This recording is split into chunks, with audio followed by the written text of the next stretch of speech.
শিক্ষা করিতে চায় না ভিক্ষা, তাই সকলে বাদাম বাজা কিনে নিয়ে হতদরিদ্র দৃষ্টি প্রতিবন্ধী জসিমউদ্দিন ছোটবেলায় কিছুটা দেখতে পেলেও প্রায় ৩০ বছর যাবৎ তিনি পুরোপুরি দৃষ্টিশক্তিহীন। চোখে দেখতে না পেলেও লাঠির আন্দাজে বাজারের বিভিন্ন অলিগলি ঘুরে বিক্রি করছেন বাদাম। সম্মানিত দোকানদার ভাইরা, অন্ধ মানুষ বাদাম বাজার কিনে নিয়ে অনর্ষে সহযোগিতা করুন। দৃষ্টি প্রতিবন্ধী হওয়া সত্ত্বেও ভিক্ষাবৃত্তিকে অপছন্দ করেন জসিম। কষ্ট হলেও হালাল উপায়ে উপার্জন করতে চান। এমনই এক অদম্য সাহসী মানুষের সন্ধান পাওয়া গেছে মানিকগঞ্জ সদর উপজেলার গড়পাড়া ইউনিয়নের গোসাইনগর গ্রামে। আমার দুটা চোখে অন্ধ, আমি বাদাম বিক্রি করে সংসার চালাই। কিন্তু আমার কষ্ট হয়, রাস্তাঘাটে চলাফেরা কষ্ট হয়, কিন্তু তাও কষ্ট মনে করি না, আলহামদুলিল্লাহ। কিন্তু আমার পরিবারও সে কথা বলতে পারে না, বুবা, সে সুন্দরভাবে বাদাম ভেজা দেয়, তাই আমি বাদাম নিয়ে চলি। বাস স্ট্যান্ডে আমার নিজস্ব একটা দোকান হলে আমি জীবন নিয়ে চলতে পারবো, এমনকি আমার মা বাবা ছেলে মেয়ের সদস্য নিয়ে চলতে পারবো। কিন্তু আমি ভিক্ষাবৃত্তিতে যাইতে চাই না, ভিক্ষাবৃত্তি আল্লাহ তাআলা পছন্দ করেন না। কিন্তু আমার দেখে জানি আরো প্রতিবন্ধীরা ভিক্ষাবৃত্তি ছেড়ে দেয়, কিন্তু সরকারের জানি সব প্রতিবন্ধীরাই সহযোগিতা পায়। ভাগ্যের পরিহাস, জসিমের স্ত্রী শিরিন আক্তারও একজন প্রতিবন্ধী। তার চোখে আলো থাকলেও শুনতে পান না কানে, বলতে পারেন না কথা। তবে ইশারা ইঙ্গিতে স্বামীর কাজে দিব্যি সহযোগিতা করে যাচ্ছেন। প্রতিদিন সকালে ৩ কেজি করে বাদাম ভেজে ঝাঁকা মাথায় তুলে স্বামীকে গাড়ি পর্যন্ত এগিয়ে দিয়ে আসেন শিরিন।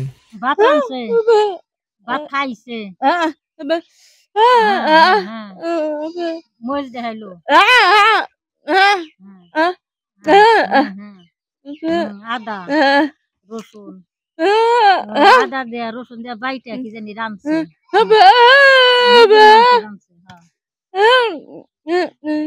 মাছ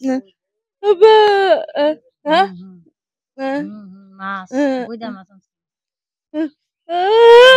কাঁচা মাছ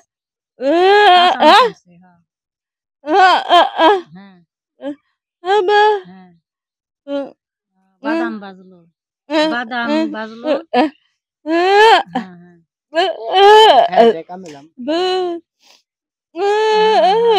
কালিজিরা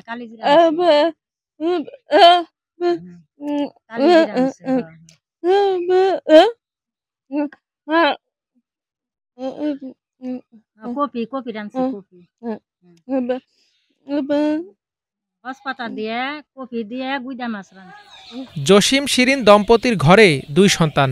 অভাবের কারণে নবম শ্রেণীতে পড়ুয়া ছেলে সিফাত পড়ালেখা বন্ধ করে শিখছেন মেকানিকের কাজ। মেয়ে জান্নাতি পড়ছে 2য় শ্রেণীতে।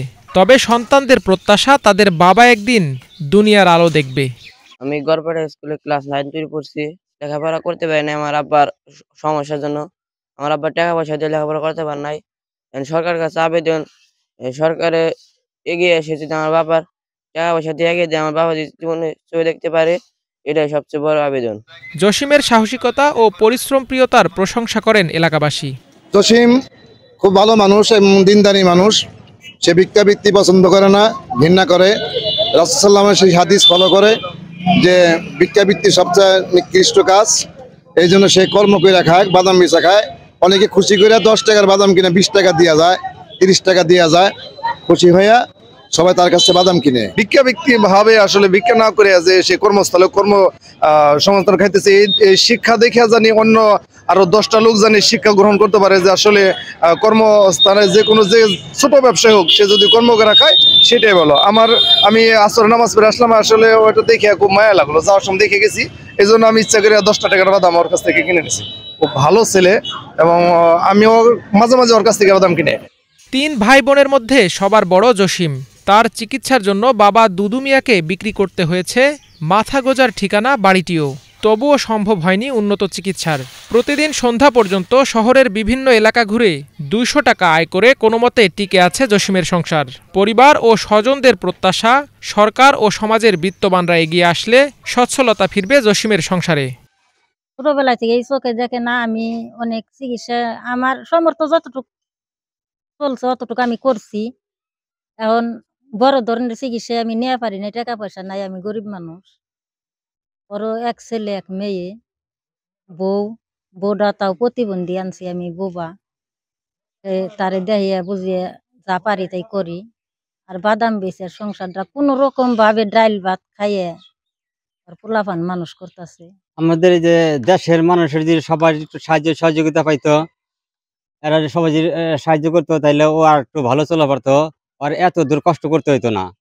ওই বহু কষ্ট করে এন থেকে হাইটা লাঠির সাহায্যে ও গাড়িতে যায়, গাড়িতে থেকে বাস স্ট্যান্ডে নামে, বাস স্ট্যান্ড থেকে ওই লাঠির মাধ্যমে ওই জায়গায় জায়গায় বাদাম বিক্রি করে। ওর অনেক ধাক্কা লাগে, অনেক কষ্ট পায়, তারপরেও ওর এই পেশা নিয়ে ও আছে, পয়সা আছে, কারো কাছে হাত পাতে না। ওর খুবই কষ্ট হয়, ওর বাবু দেখেও আমাদের খুব কষ্ট হয়। মানে আক্ষেপ করে যে এটা নাই ওইটা নাই, কিন্তু প্রতিবেশী আমরা হিসেবে আমাকেও দেখার উচিত, কিন্তু সরকারের এটা দেখার খুবই যে দুজন মানুষই তারা প্রতিবন্ধী, একজন অন্ধ দৃষ্টি একজন প্রতিবন্ধী বোবা। জসিমকে সহযোগিতার আশ্বাস স্থানীয় জনপ্রতিনিধির। আমরা ইউনিয়ন পরিষদ থেকে আমরা সবসময় যারা দরিদ্র, আমরা জনপ্রতিনিধি যারা, তারা তাদের পাশে থাকার চেষ্টা করি। যেমন আমাদের একটা ভাতা আছে, যেটা হলো প্রতিবন্ধী ভাতা। আমরা তাকে প্রতিবন্ধী ভাতার আওতায় এনেছি, এবং কি বাক প্রতিবন্ধী সেও এই ভাতার আওতাধীন। আর আমরা ইউনিয়ন পরিষদ থেকে সবসময় চেষ্টা করি যে কোনো দরিদ্র যারা, তাদের বাচ্চা কাচ্চা যদি লেখাপড়ায় কোনো সমস্যা হয়, তাহলে আমরা পাশে দাঁড়ানোর চেষ্টা করি। আমাদের ইউনিয়ন পরিষদের পক্ষে থেকে আমরা ওই একটা জিনিস, সেটা ভাতা দিই, যেটা ইউনিয়ন পরিষদ কর্তৃক। আর এটা আমাদের কিছু ব্যক্তিগত ফান্ড থাকে, আমাদের কিছু বাজেট থাকে শিক্ষার উপর। সেই শিক্ষার থেকে যদি আমরা এরকম দরিদ্র ছাত্রদেরকে পাই, তাহলে আমরা সেখান থেকে দেওয়ার চেষ্টা করি। আর এর চেয়েও যদি বড় কোনো কিছু হয়, তাহলে আমাদের ইহন মহোদয় আছে, তাদের সাথে আমরা আলোচনা করে তাদের পাশে দাঁড়ানোর চেষ্টা করি। Bangla vision news desk.